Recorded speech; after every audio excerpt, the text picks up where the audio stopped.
Ini adalah WBCQ, menghadirkan Radio World's Last Chance kepada Anda dari Monticello, Maine, Amerika Serikat.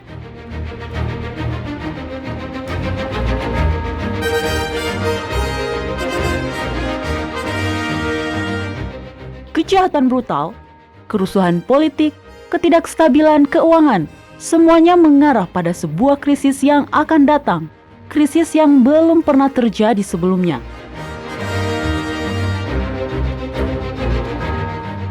Tetaplah bersama Radio World's Last Chance untuk belajar cara Anda dapat bersiap secara rohani menghadapi apa yang berada di depan.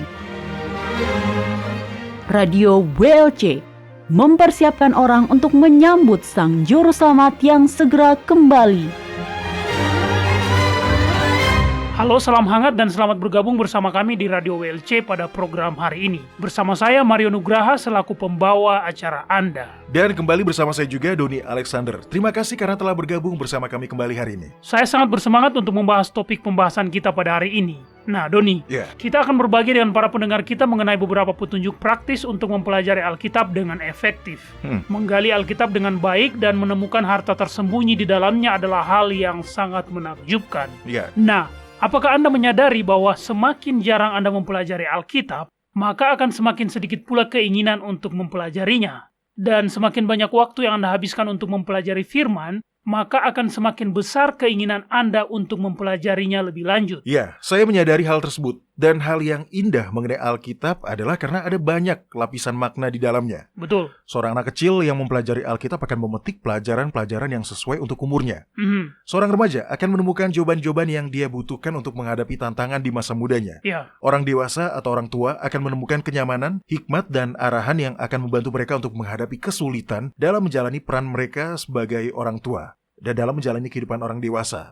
Ada asupan rohani yang tersedia untuk setiap umur dan untuk setiap tahap pemahaman. Betul. Nah, saya ingin memulai pembahasan kita hari ini dengan membagikan sebuah kutipan kepada para pendengar yang baru bergabung bersama kita untuk pertama kalinya pada hari ini. Kutipan yang ada dalam kitab 1 Tawarik pasal 16 ini sering diabaikan. Di dalamnya terdapat sebuah nyanyian ucapan syukur yang ditulis oleh Daud ketika dia membawa tabut perjanjian ke Yerusalem. Nyanyian tersebut berkata, "Bersyukurlah kepada Tuhan, panggillah namanya, perkenalkanlah perbuatannya di antara bangsa-bangsa, bernyanyilah baginya, bermazmurlah baginya, percakapkanlah segala perbuatannya yang ajaib, bermegahlah di dalam namanya yang kudus, biarlah bersuka hati orang-orang yang mencari Tuhan. Carilah Tuhan dan kekuatannya, carilah wajahnya selalu."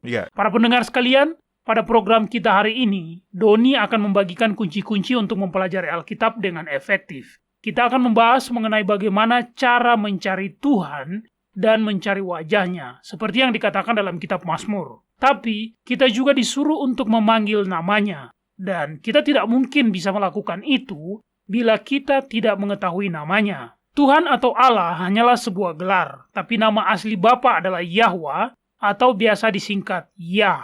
Dan nama sang anak adalah Yahusua, yang berarti Yahwa menyelamatkan. Iya, betul. Nama ilahi jauh lebih kuat dibanding yang kebanyakan orang sadari. Namanya sendiri memiliki janji karena namanya menunjukkan bahwa dia ada di segala ruang dan waktu untuk kita.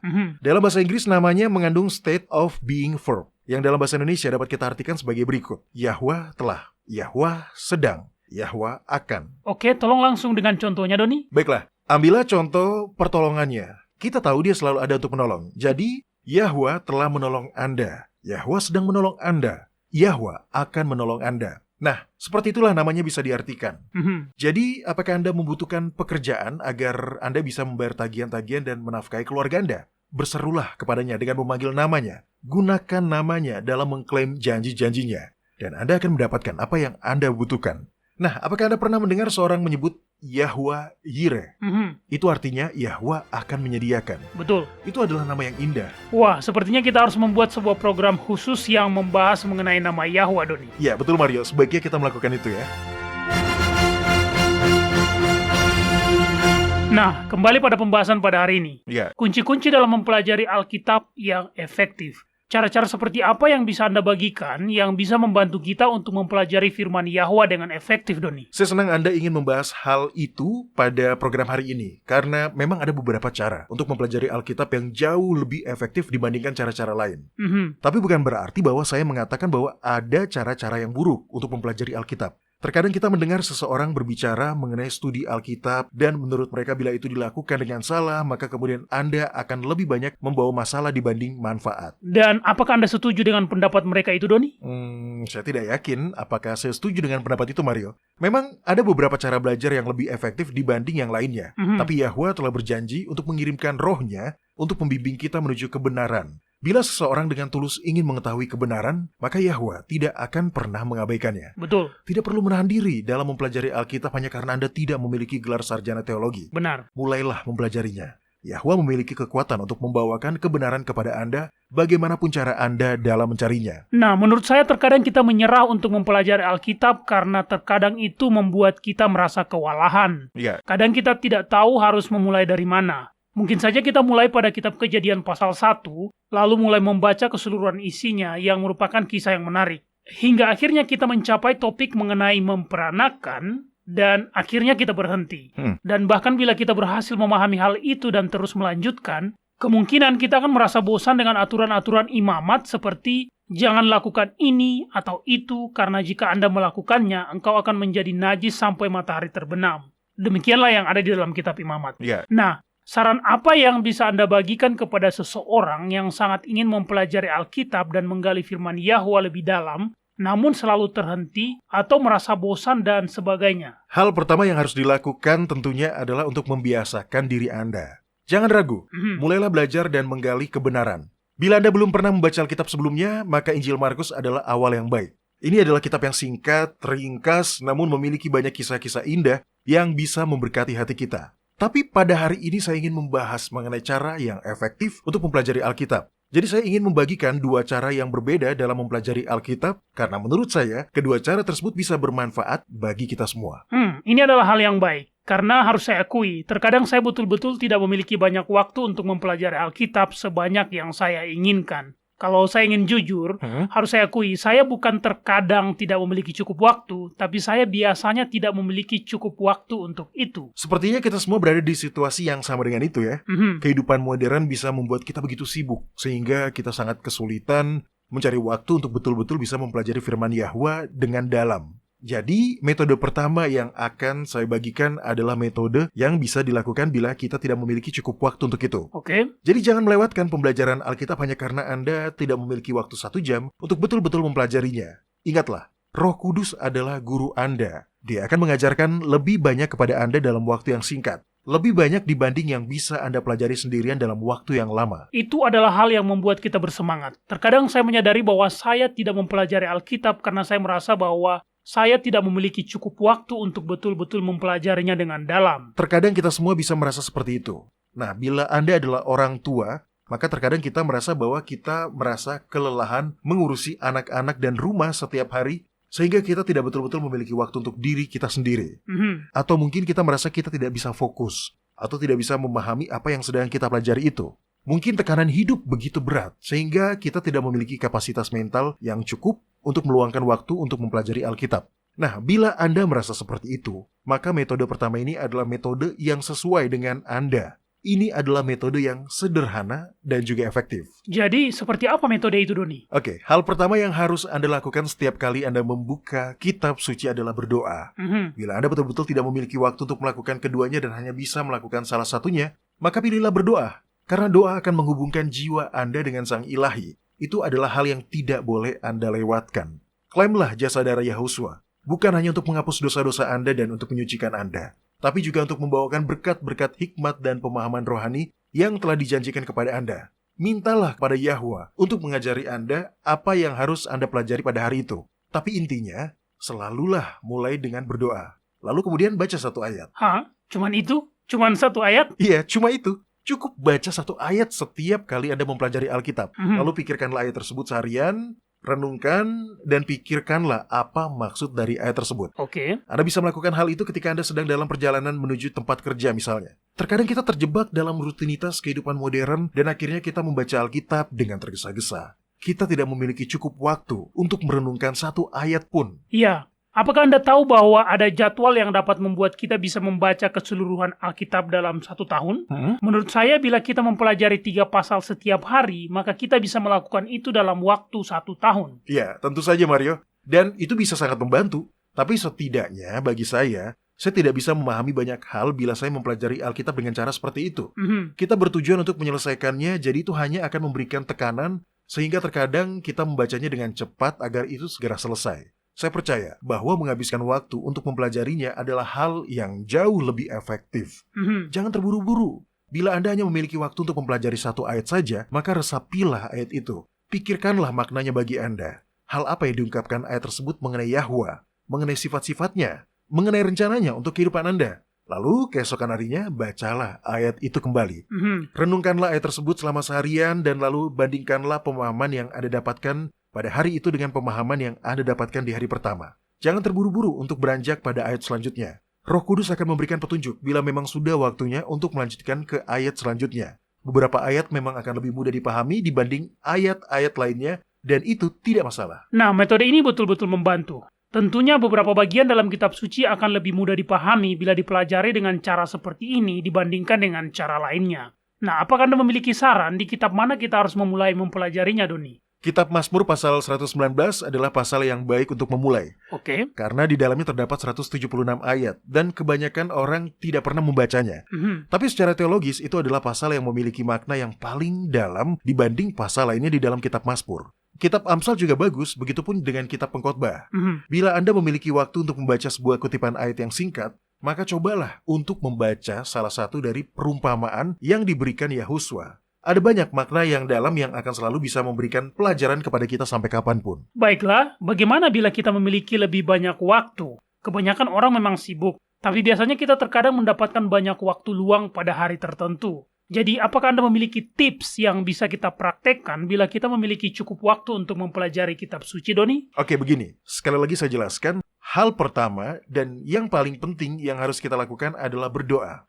Mulailah pembelajaran Anda dengan berdoa. Selalulah berdoa dan mintalah agar Anda diberikan pemahaman rohani. Betul, karena hal-hal rohani harus dipahami secara rohani pula. Ya, dan kita telah mewarisi banyak ajaran salah dan tradisi-tradisi yang tidak tepat. Oleh karena itu penting bagi kita untuk meminta kepada Roh Yahwa untuk menunjukkan hal-hal yang merupakan kebenaran kepada kita. Kedua, sama seperti cara yang sebelumnya, baca dan pelajarilah secara perlahan. Jangan terburu-buru. Oke. Tapi tidak berarti bahwa Anda hanya membaca 1 ayat saja. Tapi juga jangan terburu-buru lanjut membaca ayat selanjutnya hanya agar Anda bisa membaca lebih banyak. Habiskanlah waktu Anda seperlunya untuk betul-betul bisa memahami ayat atau pasal yang sedang Anda pelajari itu. Oke, satu hal yang ingin saya tambahkan adalah pahamilah kitab suci sebagaimana itu seharusnya dipahami. Bila kata-kata yang digunakan di dalamnya harus diartikan secara harfiah, maka pahamilah secara harfiah pula. Tapi terkadang ada beberapa ayat yang harus dimaknai secara simbolik. Misalnya perkataan Kristus dalam kitab Yohanes pasal 6, di mana dia berkata, "Barang siapa makan dagingku dan minum darahku, dia tinggal di dalam aku dan aku di dalam dia." Jelas, dalam ayat ini dia tidak menyuruh kita untuk menjadi kanibal. Ayat tersebut dipaparkan secara simbolik, dan oleh karena itu harus dipahami secara simbolik pula. Iya, betul. Dan itu membawa kita pada poin saya selanjutnya. Dan itu adalah, ingatlah bahwa Alkitab, sama seperti ketika itu dituliskan, tidak akan pernah berlawanan dengan dirinya.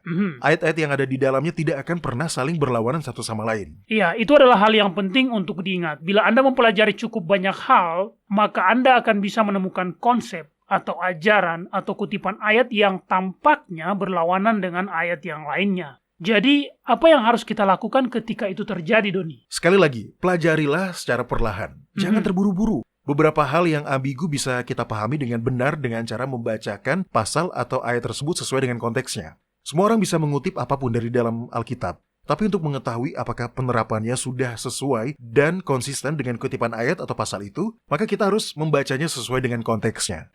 Oh iya, saya mengingat ketika saya mendengarkan sebuah khotbah di mana isi argumennya hanya didasarkan dari 1 ayat di dalam kitab Ayub. Masalahnya adalah, ketika saya mencari dan membaca ayat itu sendiri, saya menemukan bahwa yang dia kutip itu adalah perkataan teman-teman Ayub. Kutipan itu adalah perkataan dari salah seorang temannya ketika Yahwa memarahi mereka karena perkataan mereka.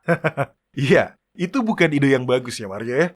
Cara lain untuk mengatasi hal-hal yang tampaknya berlawanan adalah untuk melihat setiap kutipan, pasal, atau ayat di dalam kitab suci yang membahas mengenai topik itu, dan melihat bobot bukti yang kita dapatkan. Betul. Bahkan bagi saya juga menemukan bahwa beragam sumber daya Alkitab seperti indeks, kamus-kamus Alkitab, atau bahkan tafsiran-tafsiran Alkitab bisa membantu saya dalam menemukan kesalahan dan ambiguitas dalam penerjemahan Alkitab itu sendiri. Ya. Baiklah para pendengar sekalian, kita akan rehat dulu sejenak, dan ketika kami kembali nanti, Doni akan berbagi lebih banyak ide mengenai bagaimana cara untuk mendapatkan kebenaran dalam mempelajari firman Yahwa. Jadi jangan kemana-mana, kami segera kembali.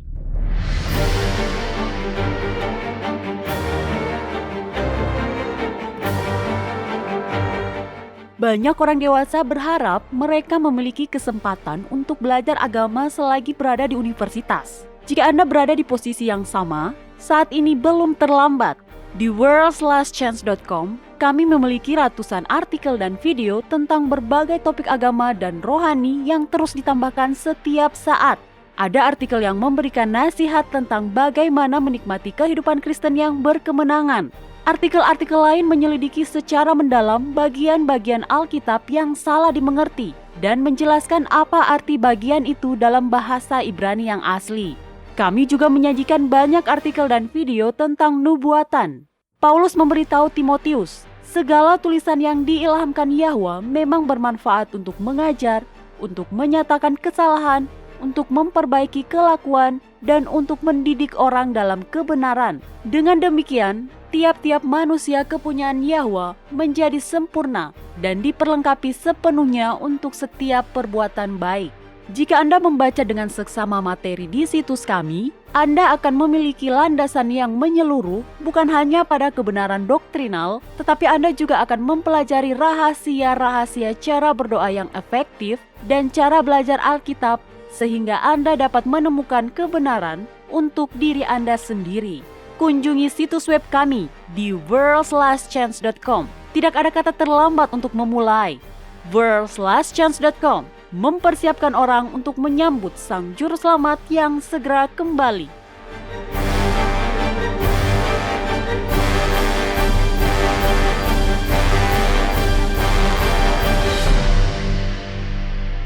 Baiklah para pendengar sekalian, kami telah kembali. Jadi Doni, dalam mempelajari Alkitab, bagaimana menurut Anda bila kita membandingkan terjemahan-terjemahannya? Bagaimana pendapat Anda? Kalau menurut saya itu adalah ide yang bagus, Mario. Nah, saya tidak ingin menjadi dogmatik dan berkata bahwa semua orang harus menggunakan Alkitab versi terjemahan tertentu ya. Beberapa bahasa hanya memiliki satu terjemahan, sedangkan bahasa-bahasa lainnya memiliki banyak versi terjemahan. Bagi bahasa-bahasa yang memiliki banyak versi terjemahan yang berbeda, biasanya ada satu atau dua versi yang paling tepat. Nah, misalnya, dalam versi bahasa Inggris, versi yang paling akurat menurut saya adalah versi terjemahan Alkitab Jenewa, tahun 1599. Oh, tentu saja itu adalah Alkitab para reformator Protestan. Ya, juga ada versi King James dan New King James yang telah tersedia di mana-mana, ya. Versi-versi tersebut adalah versi yang paling akurat di antara semua versi yang ada. Namun kita bisa mengumpulkan beberapa pemahaman dalam beragam kutipan kitab suci dengan cara membandingkan versi-versi terjemahan apabila itu tersedia lebih dari satu versi dalam sebuah bahasa. Misalnya, bila ada dua versi yang diterjemahkan ke dalam bahasa Indonesia, pastikanlah bahwa itu adalah terjemahan yang sesungguhnya dan bukan sebuah kalimat yang dibahasakan ulang. Ketika sesuatu dibahasakan ulang, maka di dalam terjemahannya itu juga akan terdapat pendapat dan kepercayaan pribadi dari penutur atau penerjemahnya. Iya, hal seperti itu seakan tidak bisa dihindari. Apakah Anda memiliki rekomendasi tools atau alat untuk membantu kita mempelajari Alkitab dengan mendalam, Doni? Ya, ada. Dan faktanya Mario, internet adalah sumber yang hebat. Di masa lalu kita harus membeli atau meminjam indeks-indeks atau kamus-kamus Alkitab. Tapi sekarang, kebanyakan hal tersebut sudah tersedia secara online. Betul. Mari kita bahas beberapa macam alat untuk mempelajari Alkitab online. Pertama adalah dengan fitur referensi silang. Di dalam kebanyakan Alkitab online pada hari ini, terkadang ada beberapa ikon di samping kata-kata yang sedang Anda baca.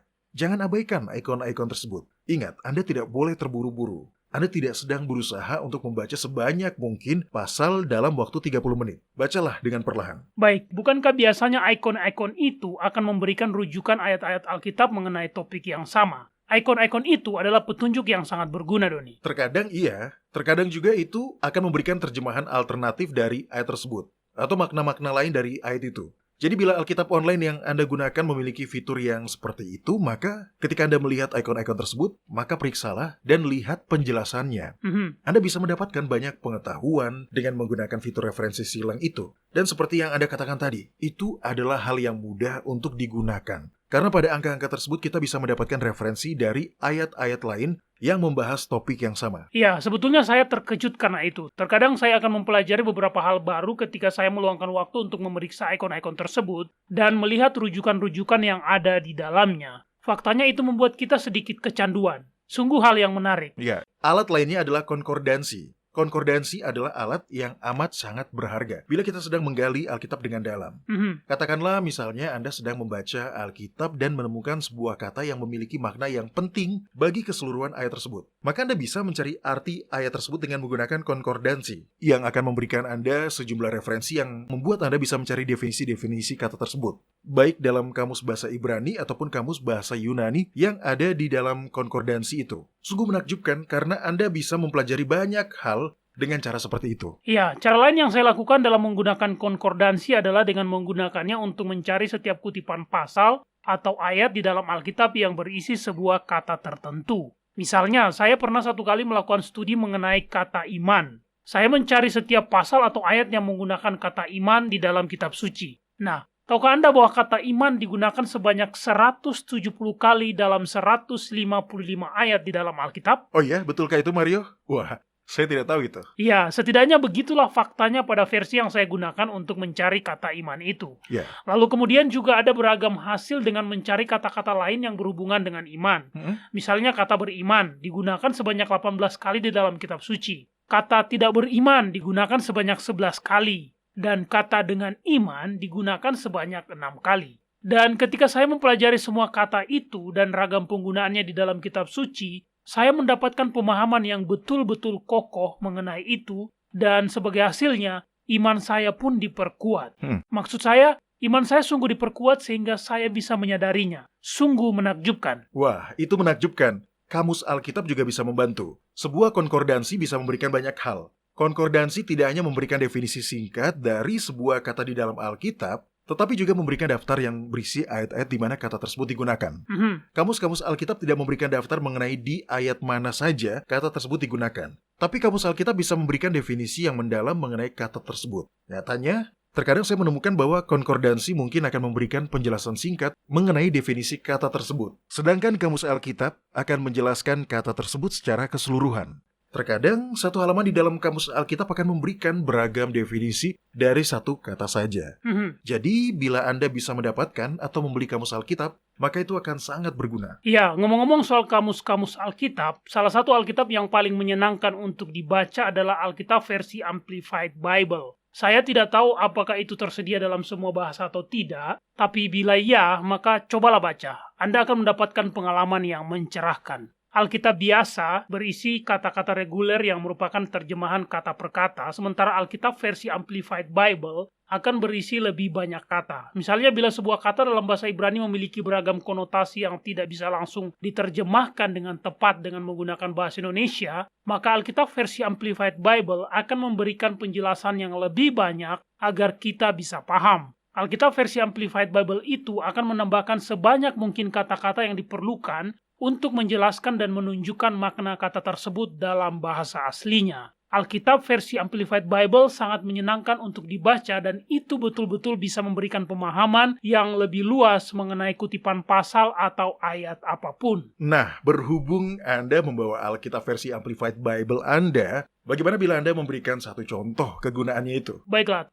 misalnya kitab Yohanes pasal 3 ayat 16 dan 17. Saya rasa kita semua sudah mengetahui ayat itu. Di dalam terjemahan langsung Alkitab versi King James dikatakan, karena begitu besar kasih Yahwa akan dunia ini, sehingga dia telah mengaruniakan anaknya yang tunggal, supaya setiap orang yang percaya kepadanya tidak binasa, melainkan beroleh hidup yang kekal. Sebab Yahwa mengutus anaknya ke dalam dunia bukan untuk menghakimi dunia, melainkan untuk menyelamatkannya melalui dia. Nah, berikutnya saya akan membacakan terjemahan ayat tersebut dalam Alkitab versi Amplified Bible. Baiklah, Mario, silakan dibacakan. Baiklah, terjemahan ayat tersebut dalam Alkitab versi Amplified Bible adalah, karena begitu besar kasih Yahwa akan dunia ini, dan karena dia sangat menghargainya, sehingga dia bahkan telah mengaruniakan anaknya yang tunggal, yang unik, supaya setiap orang yang percaya, yang berpegang teguh, beriman dan menggantungkan diri kepadanya tidak binasa, atau mengalami kehancuran, atau disesatkan dan sudah tidak bisa diselamatkan, melainkan beroleh hidup yang kekal atau abadi. Sebab Yahwa mengutus anaknya ke dalam dunia bukan untuk menghakimi, atau menolak, mengutuk, atau memberikan sanksi pada dunia, melainkan agar dunia dapat menemukan keselamatan sehingga dapat diselamatkan melalui Dia. Wah, Alkitab versi Amplified Bible itu memang betul-betul memperkaya makna dan memberikan lebih banyak penjelasan ke dalam isi ayat itu. Sungguh indah. Nah, masih ada satu alat lain yang bisa betul-betul membantu kita dalam mempelajari Alkitab secara mendalam. Dan alat itu adalah tafsiran-tafsiran. Nah, kita harus berhati-hati agar kita tidak langsung menganggap kata-kata atau opini orang lain sebagai kebenaran. Namun tafsiran-tafsiran bisa sangat membantu kita. Betul. Harus saya akui, saya belum pernah betul-betul menggunakan tafsiran-tafsiran dan karena alasan yang sama dengan yang Anda peringatkan tadi, oleh karena itu saya tidak pernah menganggap bahwa menggunakan tafsiran akan berguna bagi saya. Jadi, apa yang bisa kita dapatkan bila kita menggunakan tafsiran-tafsiran sebagai alat untuk mempelajari Alkitab dengan mendalam, Doni? Baiklah, salah satu contoh manfaatnya adalah kita akan mendapatkan pemahaman yang lebih jelas mengenai budaya yang menjadi latar belakang masa ketika Alkitab dituliskan. Tentu saja itu bukan berarti bahwa tafsiran-tafsiran bisa menggantikan Alkitab itu sendiri. Tapi itu akan memperluas pemahaman kita akan pengetahuan yang seharusnya di masa ketika Alkitab dituliskan. Baik, lalu apa yang Anda maksud dengan pengetahuan yang seharusnya itu? Pengetahuan itu adalah pengetahuan yang telah diketahui oleh orang-orang asli. Misalnya istilah hujan awal dan hujan akhir. Menurut Anda kapan hujan awal itu terjadi? Di musim semi. Kedengarannya seperti itu kan? Iya. Tapi Anda salah. Tanaman-tanaman pangan ditanam di musim gugur. Hujan awal membuat tanaman-tanaman itu mulai bertunas dan terus bertumbuh. Hujan akhir akan jatuh di bulan Maret pada kalender modern kita, dan itu adalah masa ketika tanaman-tanaman itu sudah siap untuk dipanen. Nah, pengetahuan-pengetahuan seperti itulah yang bisa kita pelajari dari tafsiran-tafsiran. Tafsiran-tafsiran bisa memberikan informasi historis, arkeologis, dan bahkan latar belakang tekstual yang bisa membantu para pembaca yang hidup di era modern untuk memahami tujuan awal yang ingin disampaikan oleh para penulis Alkitab. Sekali lagi saya ingatkan, itu tidak lantas membuat kedudukan tafsiran-tafsiran menjadi lebih penting dibanding Alkitab itu sendiri. Ya. Tapi tafsiran-tafsiran bisa memperluas pemahaman kita mengenai Alkitab dengan cara menunjukkan pada kita kebudayaan yang ada di zaman ketika Alkitab dituliskan. Nah, menurut saya membandingkan tafsiran-tafsiran yang berbeda juga bisa memberikan kita beragam perspektif mengenai kutipan pasal atau ayat di dalam Alkitab. Iya, itu adalah alat yang hebat. Tafsiran-tafsiran tidak bisa menggantikan kedudukan Alkitab, tapi itu mampu memperkuat makna yang bisa kita dapatkan di dalam Alkitab. Ya, salah satu alat yang paling saya senangi adalah Alkitab interlinear. Itu adalah alat yang hebat bila Anda bisa mendapatkannya. Di dalam Alkitab interlinear, setiap kata atau frasa di dalam bahasa itu memiliki sebuah nomor referensi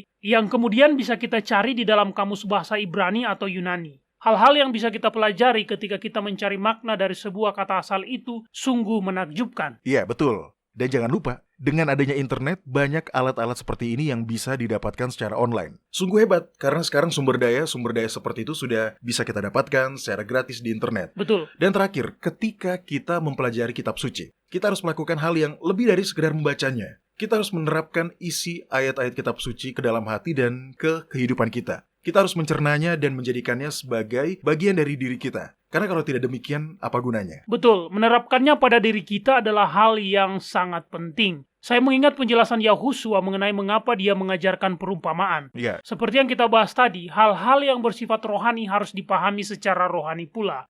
Orang-orang yang mengetahui isi kitab suci namun tidak menerapkannya ke dalam kehidupan mereka adalah orang-orang yang digambarkan Yahusua di dalam kitab Matius pasal 13 ayat 13. Di dalamnya dia mengatakan, "Itulah sebabnya aku berkata-kata dalam perumpamaan kepada mereka, karena sekalipun melihat, mereka tidak melihat, dan sekalipun mendengar, mereka tidak mendengar dan tidak mengerti." Ya, tepat sekali. Kitab suci tidak akan bermanfaat bagi kita bila kita tidak menerapkannya secara pribadi ke dalam hati dan kehidupan kita. Ya, jadi bagaimana Anda bisa melakukannya? Tolong jelaskan secara spesifik, Doni. Ya, ketika Anda telah mempelajari sebuah kutipan pasal atau ayat di dalam kitab suci, tanyalah 4 pertanyaan berikut pada diri Anda. Pertanyaan pertama, tanyakan pada diri Anda, apa yang diungkapkan pasal atau ayat ini mengenai kehendak Yahwa terhadap saya dan kehidupan saya?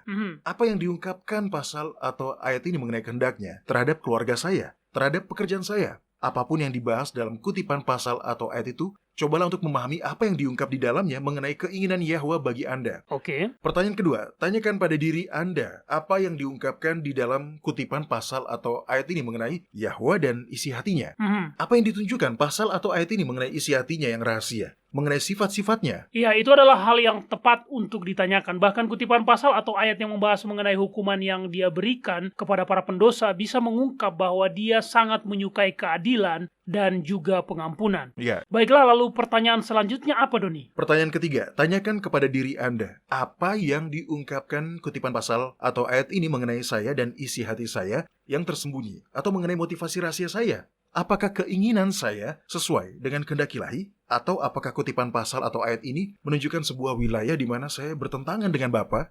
Ini adalah pertanyaan yang sangat penting. Inilah pertanyaan mengenai bagaimana kita harus menerapkan kutipan pasal atau ayat itu secara pribadi. Pertanyaan itu adalah, apakah kutipan pasal atau ayat ini mengungkap isi hati kita yang paling dalam? Apakah itu menunjukkan bahwa kita masih berpegang teguh pada beberapa perbuatan dosa yang diam-diam menjadi favorit kita? Apakah ada perbuatan, kepercayaan, atau ajaran yang masih kita pegang teguh, yang merupakan hal yang berlawanan dari kehendak Yahwa yang telah kita ketahui? Itu adalah pertanyaan-pertanyaan yang harus kita jawab sendiri. Benar, pertanyaan-pertanyaan itu mengharuskan kita untuk betul-betul menyelidiki hati kita. Itu bukanlah pertanyaan-pertanyaan yang bisa orang lain tanyakan kepada kita. Kita yang harus menanyakannya sendiri kepada diri kita. Dan mintalah pada Roh Kudus untuk memberikan pencerahan kepada kita ketika kita melakukannya. Yahwa sangat sopan. Dia tidak akan menunjukkan lebih banyak hal daripada yang bisa kita atasi. Bila ada sesuatu yang ingin kita ketahui, sesuatu yang belum siap untuk kita ketahui, lalu kita berserah diri sepenuhnya, maka dia akan membuat kita bersiap. Kita bisa mencapainya. Kita bisa mempercayainya. Betul, adalah tugasnya untuk menghakimi, bukan tugas kita. Menurut saya, itulah sebabnya mengapa orang-orang cenderung lebih menyakiti ketimbang melakukan hal-hal baik ketika mereka lebih fokus pada perbuatan orang lain. Kita bisa membiarkan Yahwa untuk menghakimi hati mereka di waktu dan dengan cara yang terbaik di mana mereka bisa menerimanya. Dia memang sedang berusaha untuk menyelamatkan banyak jiwa. Baiklah, pertanyaan pertama yang harus Anda tanyakan pada diri Anda adalah, bagaimana caranya agar saya bisa menerapkan apa yang telah saya pelajari dari kutipan pasal atau ayat ini? Dan bagaimana caranya agar saya bisa menjadikannya bagian dari kehidupan keseharian saya? Karena pengetahuan intelektual tidak akan menyelamatkan siapapun. Itu tidak pernah terjadi dan tidak akan terjadi. Yang harus kita ketahui adalah bagaimana kita bisa meresapi kebenaran ini dan menjadikannya bagian dari diri kita. Begitulah cara Yahwa untuk menuliskan hukumnya di dalam hati kita. Begitulah caranya untuk menyimpan rohnya di dalam diri kita. Terang baru selalu membawa serta salib ketaatan. Ya, tepat sekali. Dan reaksi kita pada terang baru itu akan menentukan apakah hati kita telah mengeras karena memberontak terhadap Yahwa, ataukah terang baru itu telah diukir di dalam hati kita oleh kuasa ilahi. Betul. Baiklah para pendengar sekalian, jangan kemana-mana, kita akan rehat sejenak. Setelah rehat nanti kita akan memasuki segmen kotak surat harian kita di mana kami akan menjawab pertanyaan yang telah dikirimkan oleh para pendengar setia Radio WLC dimanapun berada. Jadi tetaplah bergabung bersama Radio WLC, kami segera kembali.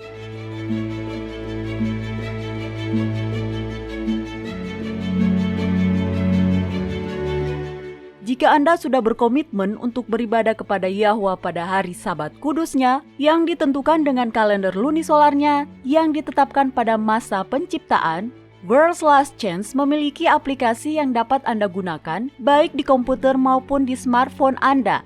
Aplikasi kalender lunisolar WLC telah dirancang untuk memenuhi kebutuhan para pemelihara Sabat lunar di seluruh dunia. Kunjungilah website kami di worldslastchance.com. dan mulailah menggunakannya hari ini. Anda dapat mengaksesnya secara online dan mengunduhnya ke perangkat Anda atau bahkan memasangnya di website Anda sendiri. Aplikasi kalender lunisolar WLC adalah sebuah bahan yang sangat baik bagi semua orang yang berkomitmen untuk menghormati hari-hari raya Yahwa.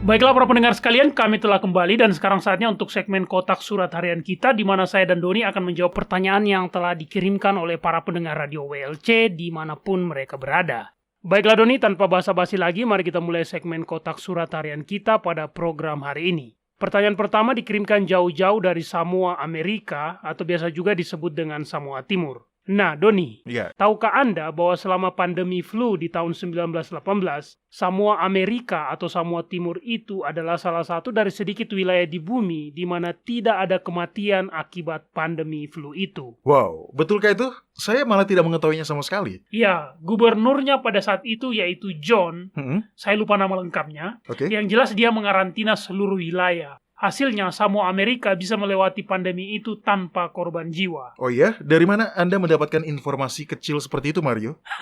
Entahlah, saya hanya mengumpulkannya dari beberapa sumber. Anak-anak saya berpendapat bahwa saya harus menulis sebuah buku berjudul Kumpulan Informasi Kecil Ayah yang betul-betul menakjubkan dan tidak penting. Saya pasti akan membacanya, pasti. Ya, saya akan mengabari Anda ketika kami sudah menemukan penerbit yang tepat. Oke. Baiklah, pertanyaan ini dikirimkan oleh Tewila dari Samoa Amerika. Dia menuliskan, terkadang ketika saya berbagi mengenai iman saya kepada orang-orang yang tidak percaya, mereka akan mengabaikan yang saya katakan dengan cara mengklaim bahwa semua agama adalah sama.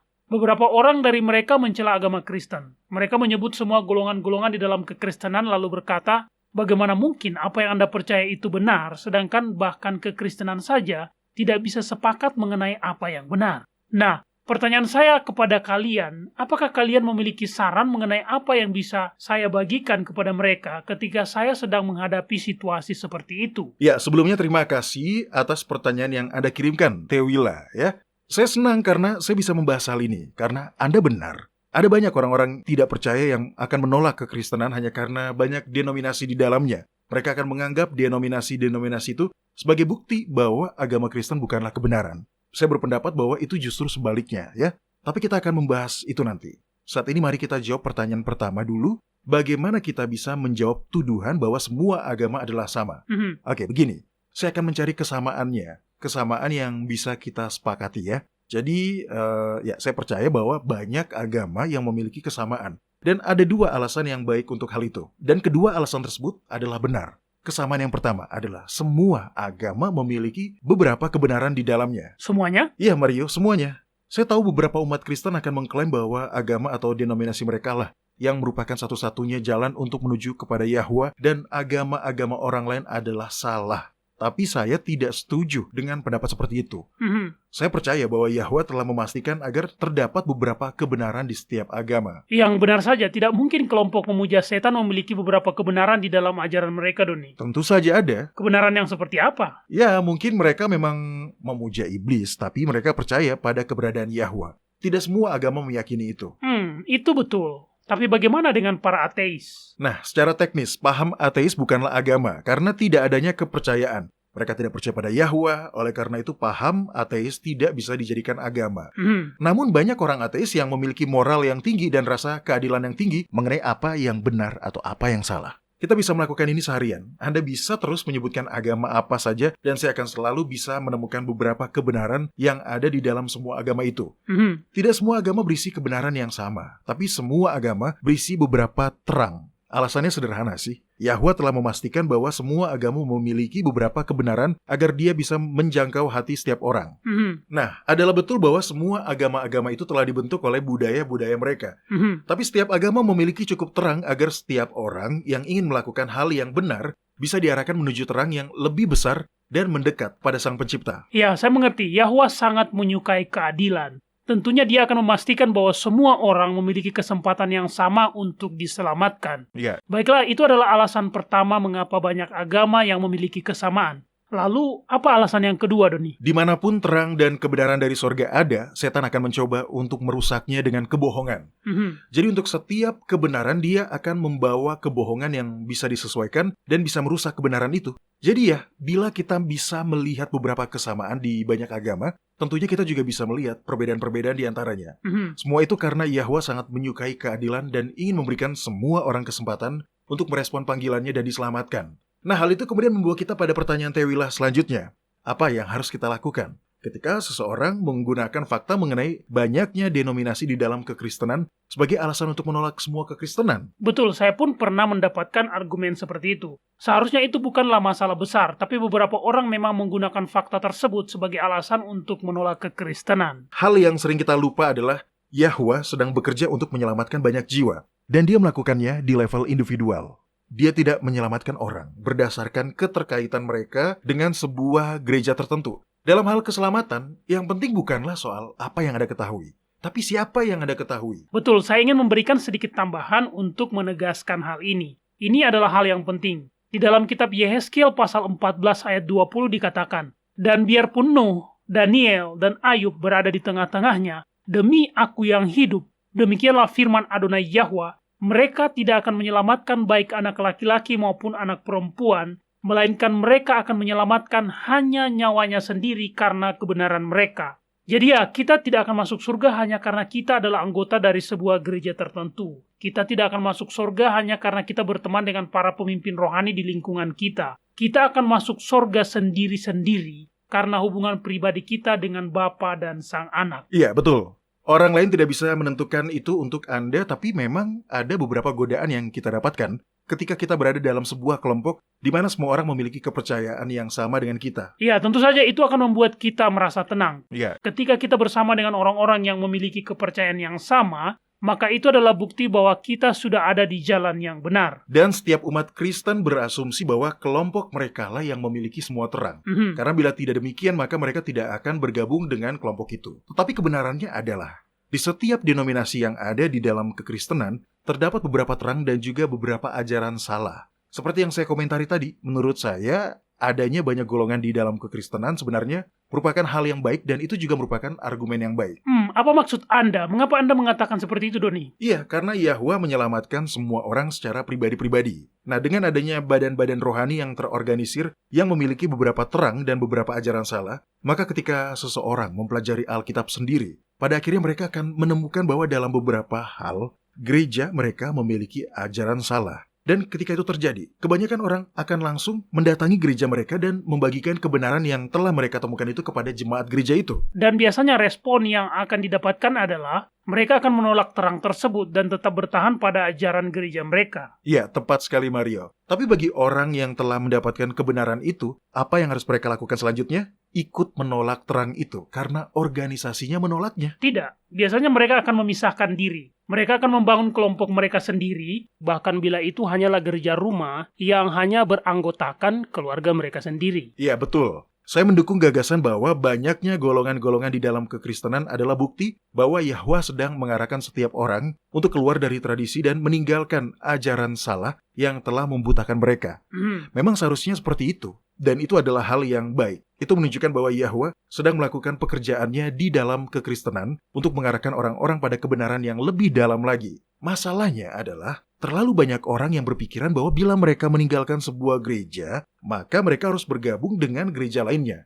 Tapi seperti yang sudah pernah kita bahas ya, Yahwa memerintahkan generasi akhir untuk meninggalkan semua agama terorganisir, termasuk organisasi-organisasi Kristen, dan hanya berdiri sendiri bersamanya. Betul, saya akan membacakan bukti mengenai hal itu di dalam kitab Wahyu pasal 18 ayat 1 hingga 6. Di dalam Alkitab Jenewa dikatakan, "Kemudian daripada itu, aku melihat seorang malaikat lain turun dari sorga. Dia mempunyai kekuasaan besar dan bumi menjadi terang oleh kemuliaannya, dan dia berseru dengan suara yang kuat katanya, sudah rubuh Babel kota besar itu, dan dia telah menjadi tempat kediaman roh-roh jahat. Karena semua bangsa telah minum dari anggur hawa nafsu cabulnya, dan raja-raja di bumi telah berbuat cabul dengan dia.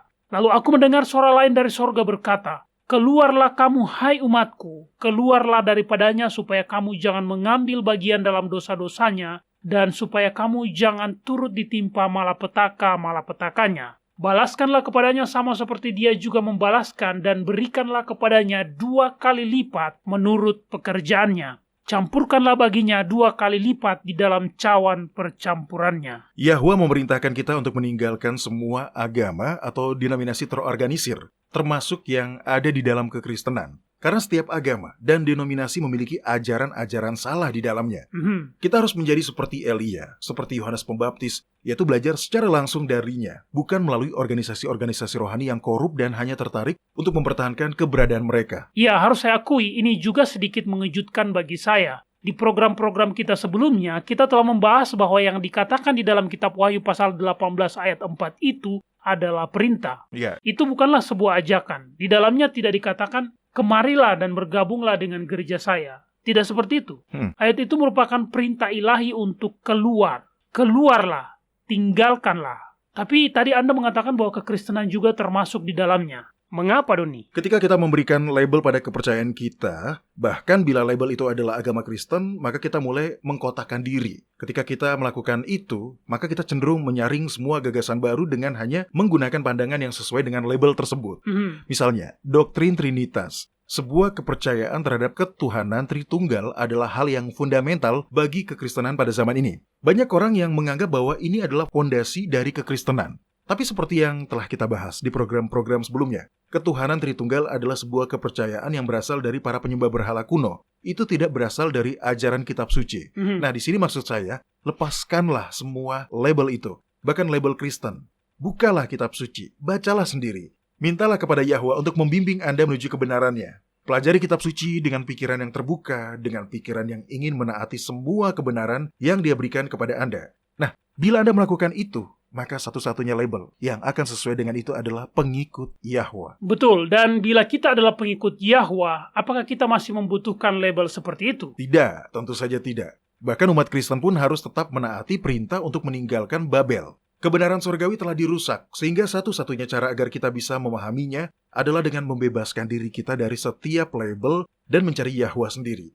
Ya, menurut saya ini sangat penting, karena banyak tipu daya akhir zaman yang secara khusus dibuat untuk menipu umat Kristen. Meskipun setiap agama memiliki beberapa kebenaran, ya, tapi kekristenan sudah lama memiliki tingkatan kebenaran yang lebih besar. Ya, jadi sudah jelas kekristenanlah yang akan menjadi pusat perhatian setan. Dan memang demikian, dari kitab Wahyu, kita mengetahui bahwa kebanyakan tipu daya akhir zaman setan memang dirancang untuk menjebak umat Kristen. Jadi oleh karena itu kita harus berniat untuk datang kepada Yahwa sendiri dan menjadikannya sebagai guru kita dalam kebenaran. Nah, saya ingin menutup segmen ini dengan mengutip sebuah janji yang ada di dalam kitab Yeremia, pasal 29 ayat 11 hingga 14. Maria tolong dibacakan.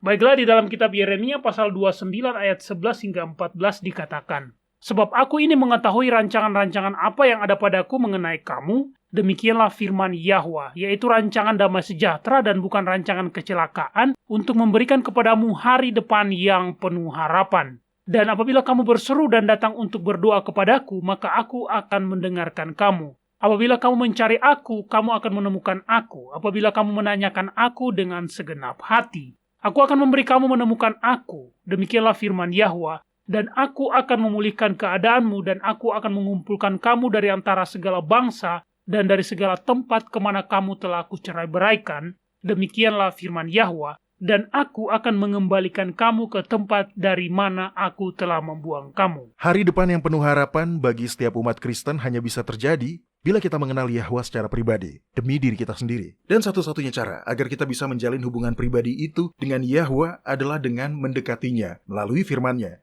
Tanpa pandangan khusus dari para pastor atau pendeta, hanya firman-Nya dan Roh-Nya lah yang bisa mengajarkan kebenaran kepada kita. Betul, itulah yang harus kita lakukan. Baiklah para pendengar sekalian, sekian waktu kita untuk segmen kotak surat harian kita pada hari ini. Tapi jangan lupa untuk terus mengirimkan pertanyaan-pertanyaan dan komentar-komentar Anda. Kunjungi situs kami di worldslastchance.com, pilih bahasa Indonesia dan klik hubungi kami.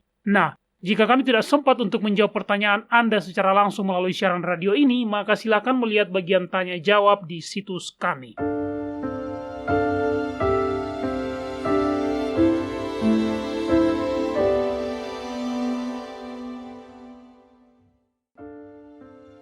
Anda menyukai apa yang Anda dengar?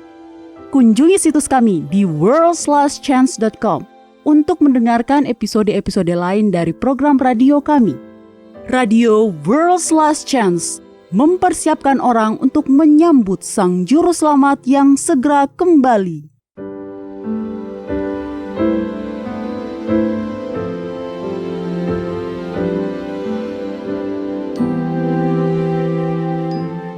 Halo, ini adalah janji harian Anda dari firman Yahwa. Kitab Ibrani pasal 11 telah lama disebut sebagai pasal para pahlawan iman. Dan jika kitab Ibrani diberi catatan tambahan modern, maka Adoniram dan Anne Judson pasti akan masuk dalam daftar para pahlawan iman terbaru. Pasangan ini termasuk di antara para misionaris Kristen pertama yang membawa Injil ke Burma. Burma adalah ladang misi yang sangat sulit. Mereka sudah mendapat peringatan sebelumnya bahwa umat Buddha di Burma tidak mau menerima pesan Injil. Dan hal yang paling merintangi penginjilan tersebut adalah keberadaan undang-undang yang mengatakan bahwa berpindah ke agama lain adalah sebuah kejahatan yang dapat dihukum mati. Namun iman pejuang yang mereka miliki tetap kuat dan hal itu tidak mematahkan semangat mereka. Pasangan ini menghabiskan 3 tahun pertama mereka di Burma dengan mendalami bahasa setempat. Ane menerjemahkan kitab Daniel dan kitab Yunus ke dalam bahasa Burma. Sementara Adoniram menerjemahkan seluruh bagian kitab suci ke dalam bahasa Burma. Ane juga menjadi orang Protestan pertama yang menerjemahkan seluruh bagian Alkitab ke dalam bahasa Thai yang penerjemahannya dia mulai pada tahun 1819. Pasangan ini berkomitmen sepenuhnya untuk hidup bagi Yahwa sambil berbagi kebenaran dengan orang-orang di sekitar mereka. Pada tahun 1824, perang melanda Burma. Sebagai warga Amerika yang berbahasa Inggris, Adoniram Judson dicurigai menjadi mata-mata Inggris Raya yang merupakan musuh Burma. Dia ditangkap dan dijebloskan ke dalam penjara yang mematikan. Saat berada di sana, Adoniram bersama misionaris lainnya serta orang-orang barat yang lain mengalami kelaparan dan penyiksaan yang mengerikan. Dari semua orang barat yang menjadi tawanan perang yang ada bersama mereka, hanya 1 yang selamat. Sementara itu, Ane ditinggalkan sendirian sebagai satu-satunya perempuan barat yang tinggal di negara yang berperang dengan Inggris Raya tersebut. Para pendengar, dalam keadaan sakit dan menyusui bayi yang baru lahir yang belum pernah dilihat oleh Adoniram suaminya, Ane tanpa lelah menyediakan makanan dan tikar untuk para tahanan, sambil mendatangi pejabat pemerintah satu persatu untuk meminta pembebasan suaminya. Masa itu adalah masa ekstrim yang sangat berbahaya, dengan penderitaan yang tak terkatakan.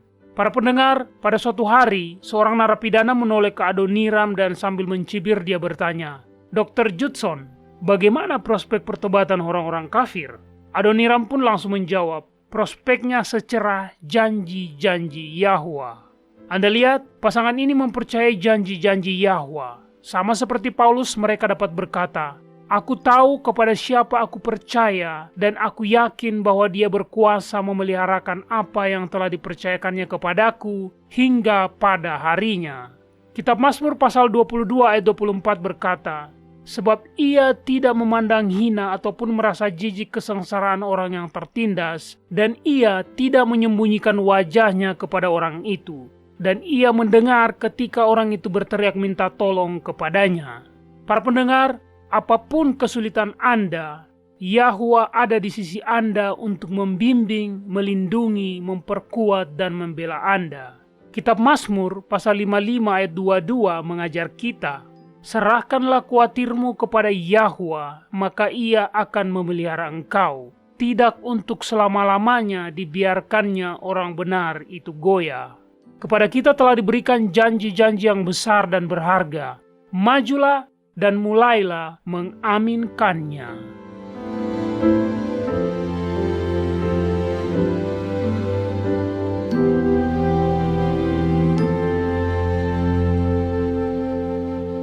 World's Last Chance berdedikasi untuk mempersiapkan orang menyambut Sang Juru Selamat yang segera kembali. Acara siaran radio harian kami tersedia dalam 7 bahasa berbeda dari seluruh dunia dan masih banyak bahasa-bahasa lain lagi yang akan mengudara. Video-video dan artikel-artikel kami telah diterjemahkan ke dalam lebih dari 30 bahasa berbeda. Dan kami tidak hanya fokus pada salah satu poin pengajaran. Kami bersedia untuk bekerja sama dengan surga untuk membawa semua kebenaran ke dunia. Artikel-artikel dan video-video kami mencakup berbagai topik-topik penting pada pertumbuhan dan pembangunan dari perjalanan kekristenan.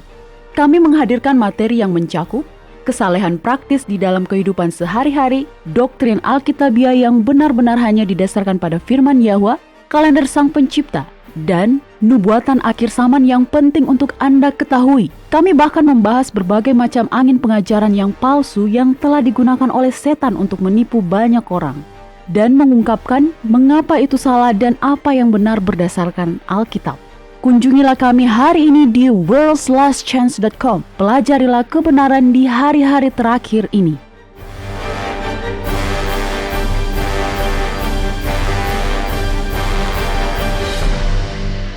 Nah, para pendengar sekalian di Radio WLC, kami sangat percaya bahwa saat ini kita sedang menjalani hari-hari akhir dan Yahusua akan segera kembali. Ya, betul sekali Mario, dan itulah sebabnya kami melakukan semua ini. Bukan hanya Mario dan saya, tapi juga semua anggota tim kami yang bekerja di balik layar. Ya, kita telah membahas mengenai sangkakala-sangkakala, kita telah terlebih dahulu memperingatkan mengenai apa yang akan terjadi di hari-hari ke depan, agar semua orang bisa waspada dan mempersiapkan diri. Tapi topik pada hari ini adalah salah satu topik yang paling penting yang pernah kami bawakan. Para pendengar sekalian, pada topik inilah kita harus memusatkan perhatian kita. Semua pengetahuan kita mengenai sangkakala-sangkakala, atau mengenai tanda binatang, atau masa kesesakan, tidak akan berguna bila kita tidak memiliki hubungan pribadi dengan Bapa. Anda sangat betul sekali Mario. Dan sungguh, keseluruhan inti dari semua itu adalah agar kita bisa kembali bersatu dengan Sang Pencipta kita. Dulu dia sering datang di Taman Eden untuk menghabiskan waktu dengan Adam dan Hawa. Nah, upah bagi orang-orang benar bukanlah kehidupan yang abadi. Meskipun itu juga memang akan diberikan kepada mereka. Tapi upah yang sebenarnya adalah untuk menghabiskan keabadian itu bersama dengan Bapa dan Sang Anak. Itulah upah yang sebenarnya yang menanti orang-orang beriman yang setia.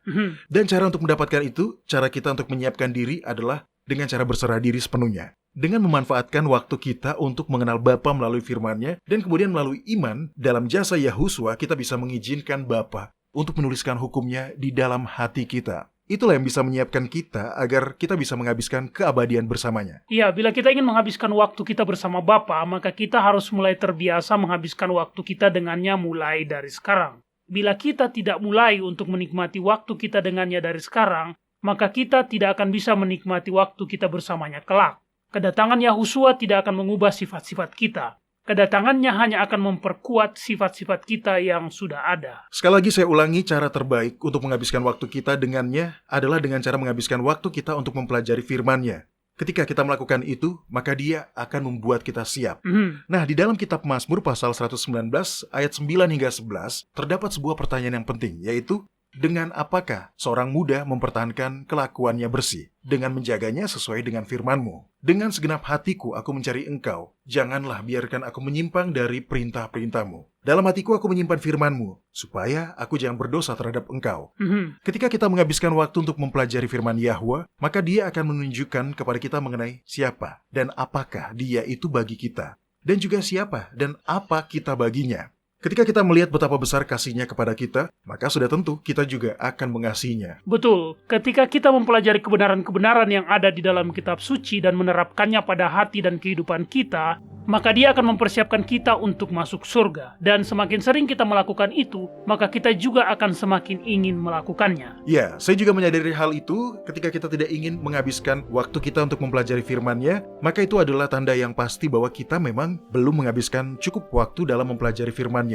Tapi ketika kita mulai menggali lebih dalam, maka rasa lapar kita akan firman-Nya akan semakin bertambah, hingga akhirnya kita akan terus mempelajari firman-firman-Nya. Baiklah, waktu kita untuk program hari ini sudah habis. Oleh karena itu saya ingin membacakan kitab Yehezkiel pasal 36 ayat 26 hingga 28 sebagai penutup. Di dalamnya dikatakan, "Kamu akan kuberikan hati yang baru dan roh yang baru di dalam batinmu, dan aku akan menjauhkan dari tubuhmu hati yang keras, dan kuberikan kepadamu hati yang taat. Rohku akan kuberikan diam di dalam batinmu, dan aku akan membuat kamu hidup menurut segala ketetapanku, dan tetap berpegang pada peraturan-peraturanku dan melakukannya. Dan kamu akan menjadi umatku, dan aku akan menjadi Elohmu." Baiklah para pendengar sekalian, sekian program kita untuk hari ini. Bergabunglah lagi bersama kami besok. Sampai jumpa, dan ingat, Yahwa mengasihi Anda, dan Dia aman untuk dipercaya.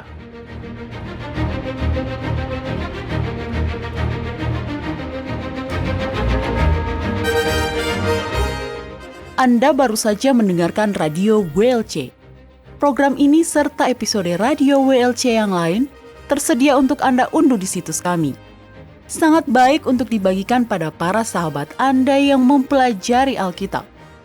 Ini juga sumber yang bagus bagi orang-orang yang beribadah kepada Yahwa sendirian atau di rumah. Jika Anda ingin mendengarkan program Radio WLC, kunjungi situs kami di worldslastchance.com. Klik ikon Radio WLC di bagian kanan atas beranda. Di sini Anda dapat mengunduh episode dalam bahasa pilihan Anda. Tersedia juga artikel dan video dalam berbagai bahasa.